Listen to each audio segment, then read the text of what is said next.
there, this is Kevin Wayne Johnson. I am the Chief Executive of the Johnson Leadership Group based in Clarksville, Maryland, and the author of this series of books titled Leadership with a Servant's Heart. We want you to know better, do better, and lead better. In this world, our leaders are not delivering what the employees are looking for. And great leaders are those men and women who are able to align their subject matter expertise with their heart, being compassionate and being empathetic, and also valuing, caring, respecting, and honoring those that we are responsible for in terms of development and coaching and mentoring. So Leadership with a Servant's Heart will help you to get there. Get your copy today everywhere that books are sold. Kevin Wayne Johnson. See you soon.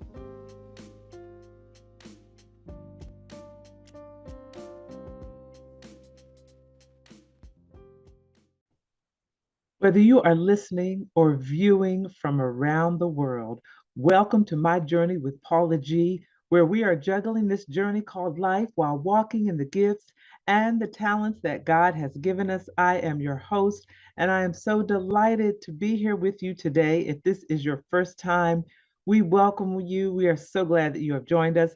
And if you are a returning listener or viewer, we thank you so much for continuing the journey. I always tell you all each and every episode that time is precious. It is the one thing that you cannot get back.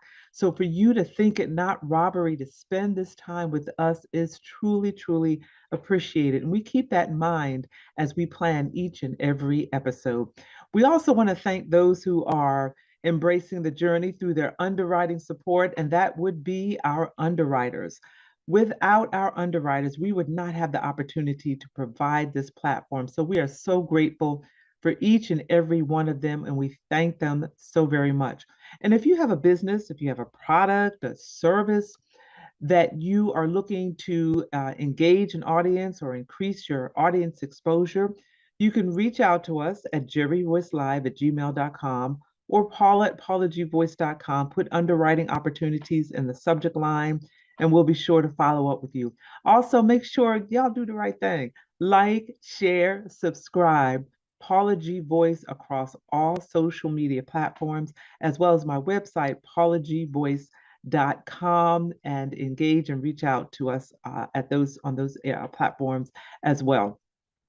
I also want to give Jerry Voice Live a shout out, Positive Power 21 Christian Media and Channel, and the Weekend Channel TV. Positive Power has grown so much, and this show has been on the Positive Power platform for several years, and we're continuing to grow and to do what God is instructing us and directing us and showing us what to do. And we've now expanded to the Weekend Channel, where you can see a lot of the episodes that are on Positive Power on the Weekend Channel. So make sure that you tune in, check it out, Jerry Voice Live, the Weekend Channel, Positive Power Christian Media. We thank them as well. Well, I wanted to talk with you a little bit today. You know, the theme of this show is juggling this journey called life while we're walking in our gifts and our talents that God has given us. And because of that theme, that mission, that motto, it gives us the flexibility on this show to do things a bit differently. Our format, as you notice, sometimes may not necessarily be the same format or may not necessarily be consistent from episode to episode. That's because life is not consistent.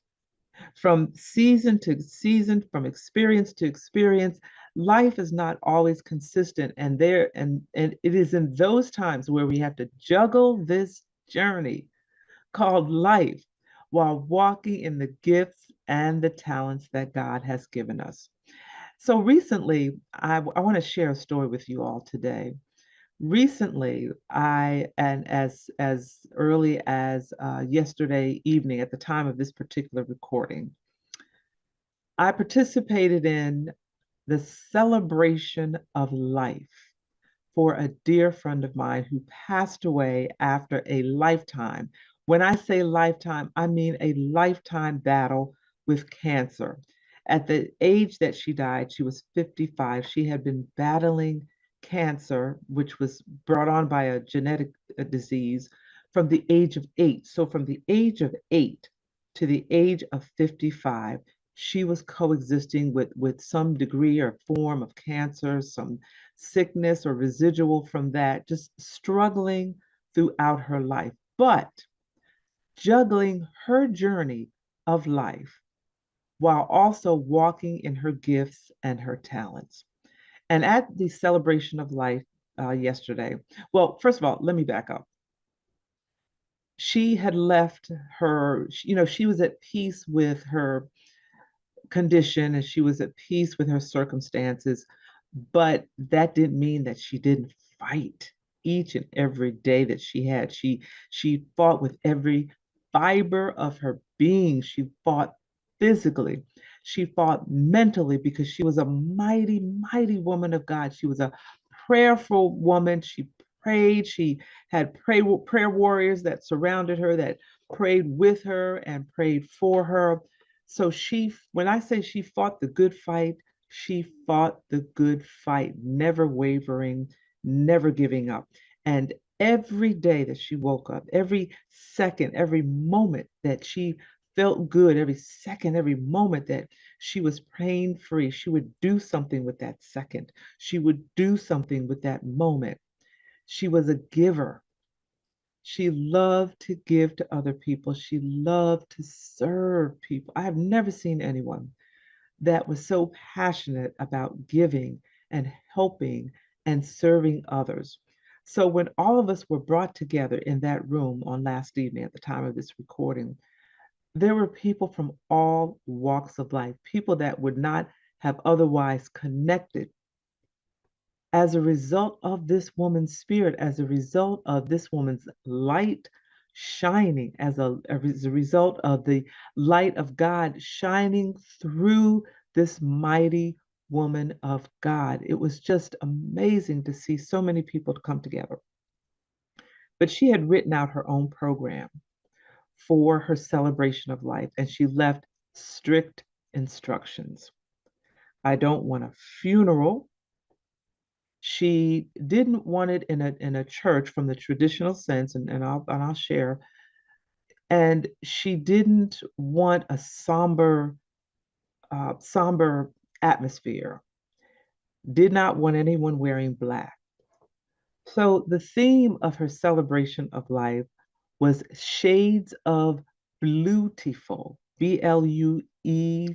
I think I'm spelling it right. 50 shades of bluetiful. And the instructions were to wear any shade or shades of blue with sneakers. And sneakers became her signature several years ago because she would hold these annual events, the girlfriend's brunch, sneakers ball. She would hold these annual events.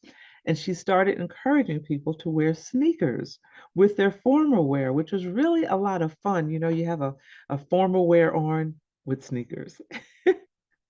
So I had a nice little formal dress on, and I found these cute, cute, cute uh, gold glitter sneakers that I wore with this outfit. So it was a lot of fun because at the end of the formalities of the program, the formal part of the program, there was always dancing. She loved to dance.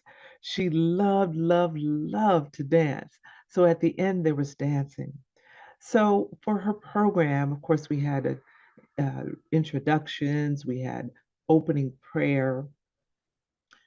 I was honored to bring the devotion on transformation to the audience. We had individuals speaking from her childhood, her young adult years, and currently, and throughout everyone's experience. Because when you gather to say goodbye to someone, there are always stories of their childhood and the things they did. Sometimes there's funny stories.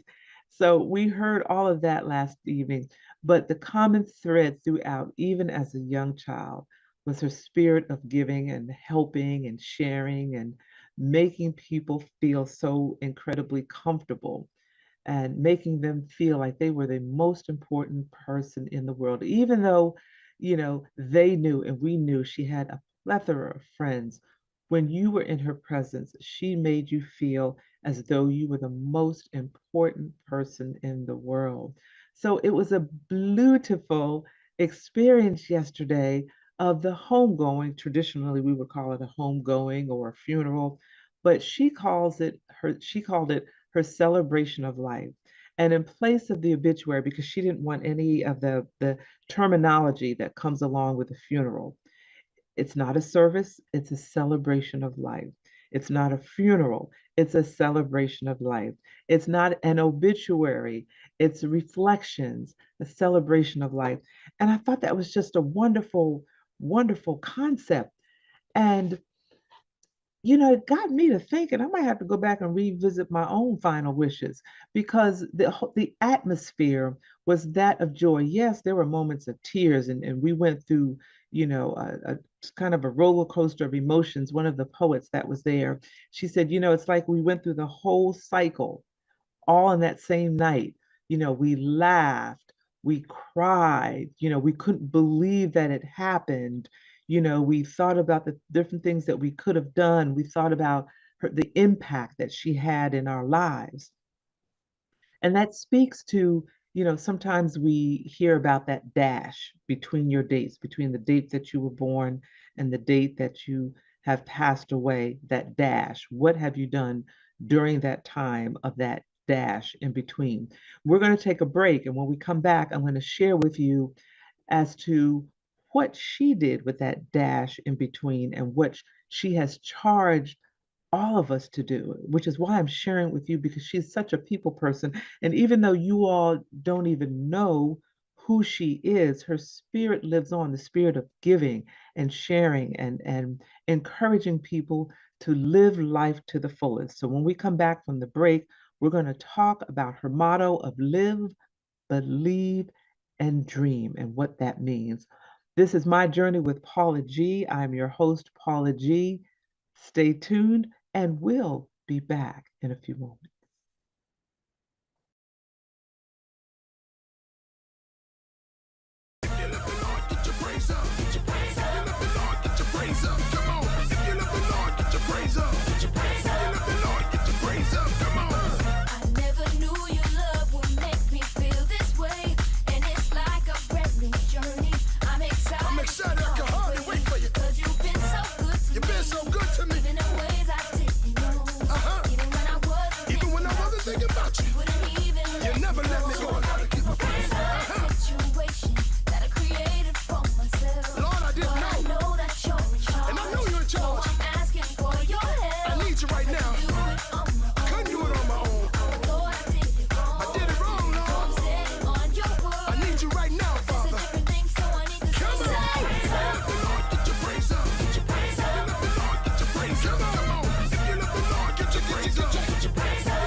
That's what I'm talking about, Lord. Thank you.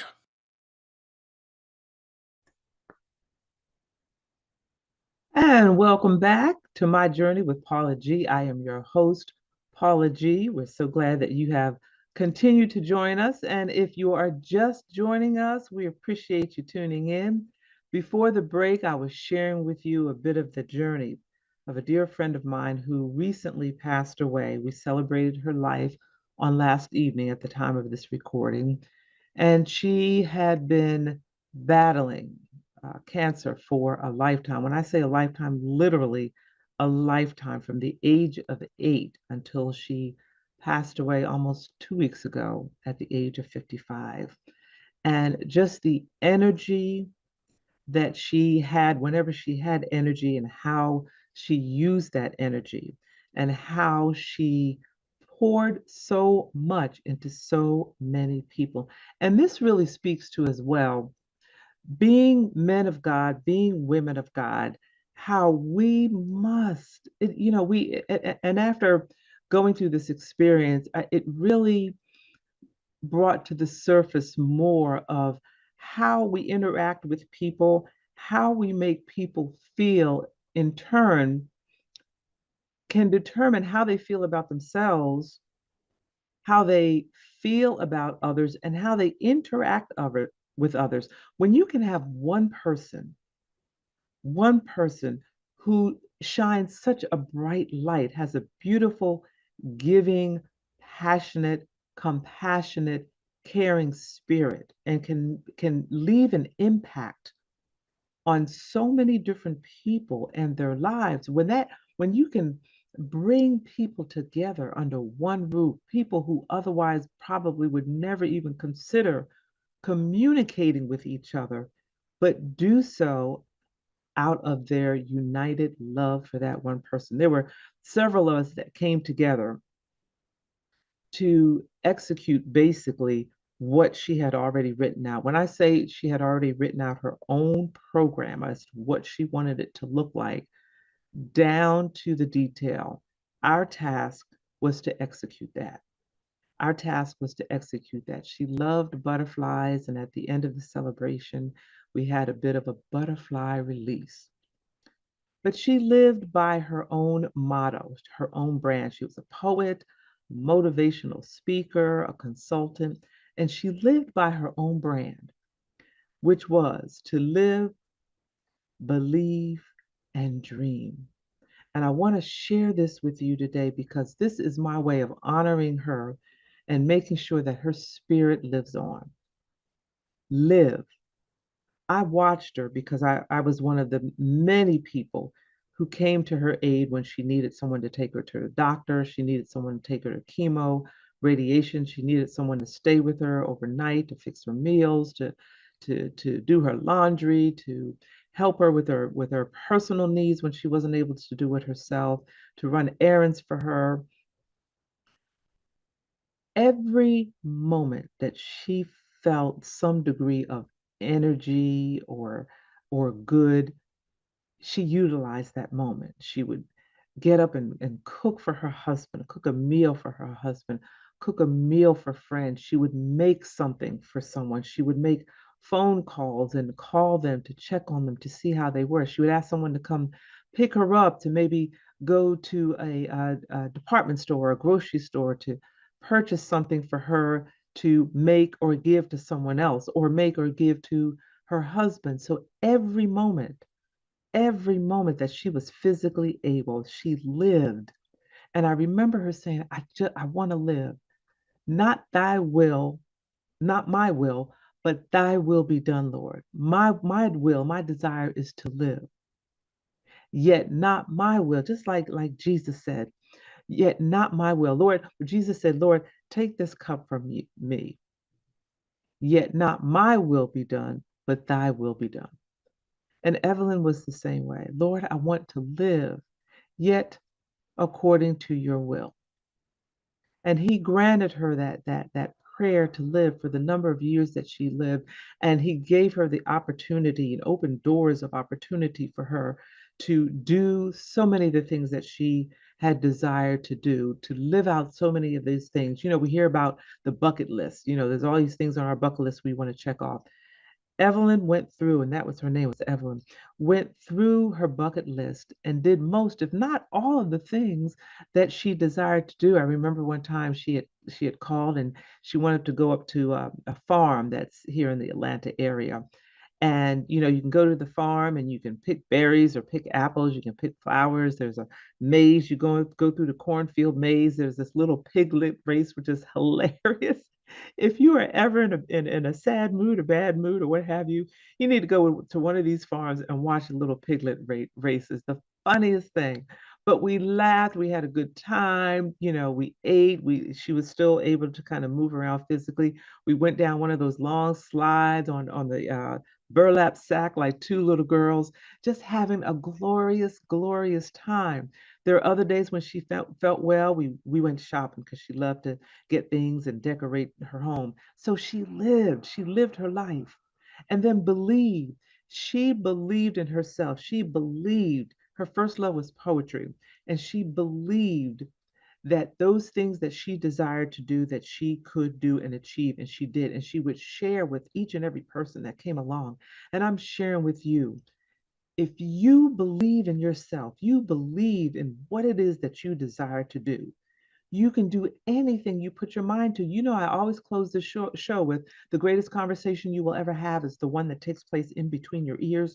What are you speaking to yourself? Is God a part of that conversation? And are you listening to his still small voice? Because if he said it was so, it will be so. And you have to trust and believe that it will occur, because if you don't believe in yourself, you cannot expect anyone else to believe in you. You must believe, and then dream. Just dream. What are some of the things that you've dreamed about? Forget about the parameters, forget about the, oh, well, that can't happen, because dream. What is it that you dream about? Write down those dreams. Write what it would take to fulfill those dreams, and begin the process of living and believing and walking out those dreams, because you can do it. You can do it. Prayer is the best tool that we have. Prayer is a mighty tool. And if you pray asking God, Lord, these are the things that I desire. These are the things that I've dreamed about. These are the things that I wish for my life according to your will. If he begins to open those doors of opportunity for you to walk through, glory to God. Live in those fulfilled dreams. You've believed those dreams, and you're now walking out those dreams. So I just wanted to share that with you today. And I know that's, kind of brief. We've almost come to the end of our journey, and perhaps we'll talk a little bit about it on another episode. But I'm encouraging you all today, those of you who may be sick in your bed, or those of you who may have been sick and you're feeling okay today, but then your head is like, oh, I just don't feel like doing anything today. Live. As long as you wake up, as long as you are living and breathing, you have an opportunity to fulfill those things that God has placed in you. So even if you can't get out, or you can't get around, you can still maybe write in a notebook, or write in the journal, or just that conversation in between your ears. Just begin to believe in yourself. Live every moment that you have in whatever way living looks like for you. Just live and dream. Believe, my brothers and sisters. God is our source. He is our light. And he places things inside of us that he desires us to utilize to bless and serve others. And I hope that has blessed you. We have come to the end of our journey. We thank you so much for joining us and for tuning in. We thank our underwriters. Remember, you can stay connected with me, Paula G Voice, across all social media platforms. Shout out to Positive Power 21 Christian Media and the Weekend Channel. Make sure you check us out on the Weekend Channel, not only this show, but all of the shows that are on Positive Power 21. We appreciate you for tuning in. And again, I say, remember, the greatest conversation you will ever have is the one that takes place in between your ears. What are you speaking to yourself? Is God a part of that conversation? And are you listening to his still small voice? Until next time, embrace the journey.